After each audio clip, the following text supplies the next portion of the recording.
choosing the right thumbnail for your video can make or break how many people actually click on the video to watch it. But thanks to a new feature that YouTube rolled out not that long ago, you can now test out multiple thumbnails on a single video at the same time. Let's check it out. So I'm in the YouTube studio of one of my channels here, and in the content, I'm just going to click on a video I already have uploaded as a draft. We're going to click on that to edit.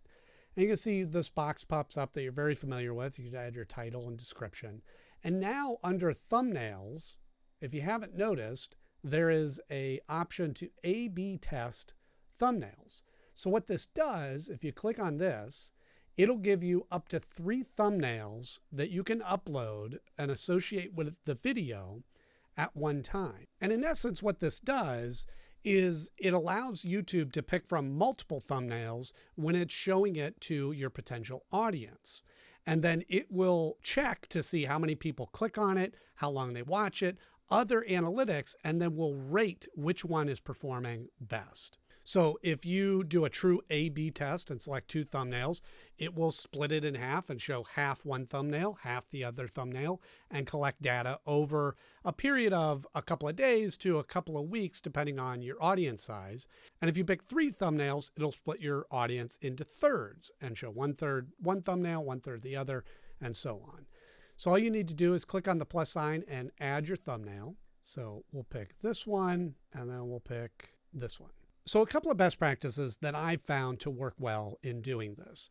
First of all, I usually stick with just testing 2 thumbnails, doing a true A/B test. And the reason for this is because this is going to take the total number of people that they would normally show your video to and splits it in half. So unless you have a really large audience, I find that the data is more concentrated in a smaller audience because you're only splitting it in half. And so let's say you are only getting shown in front of 1,000 different people, right? So that means 500 people are seeing one thumbnail, 500 people are seeing another, and that gives you a better grading of where it falls. The more data you collect, the bigger the results are going to be, basically. If you have 3 thumbnails and it's splitting it in thirds, well, now you only have 333 people seeing one at any given time, just a smaller section of people that you're testing. Now, if you have a really large audience and it's hundreds of thousands of people that are going to be seeing your thumbnails, then that might make more sense. But to me, I like to really know what is working, what's not. So I tend to go, let's just test 2 at a time. And I want to mention too, if you're really looking to grow on YouTube, our team has just dropped a free resource to boost your SEO on YouTube even further. It's a playbook that covers everything that you need to turn YouTube into a reliable discovery channel. Now you'll learn how to find keywords that your audiences are actually searching for, write titles that rank, build thumbnails that communicate value in just 2 seconds, and even run a diagnostic on your existing videos to grow your channel. And you can grab it completely free. Just click the link below.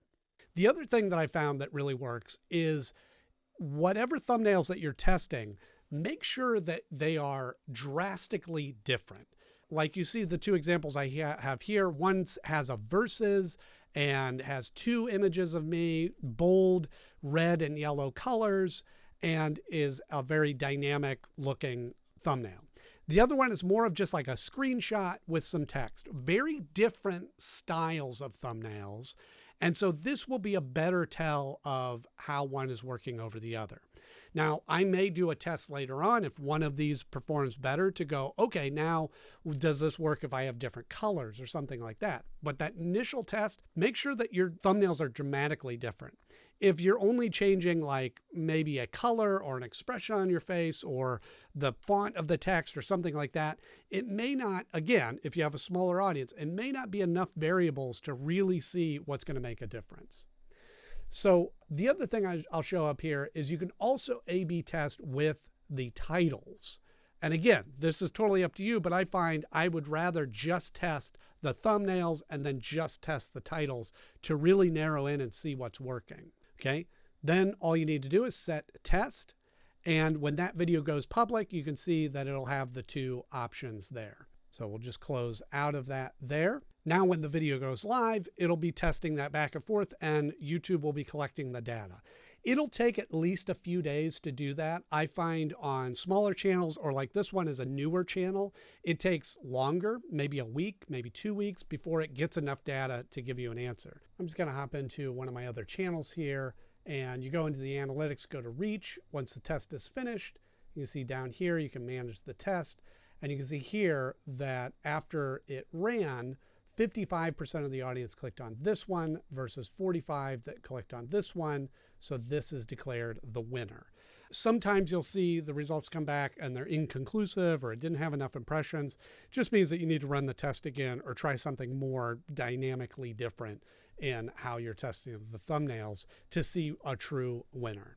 So I think this is a really handy feature that YouTube has finally added to their infrastructure. This is something that's been available to do manually or be able to use outside software to be able to do that. Now you can do that all built right within YouTube. So I hope you found this video helpful, and I'll see you in the next one.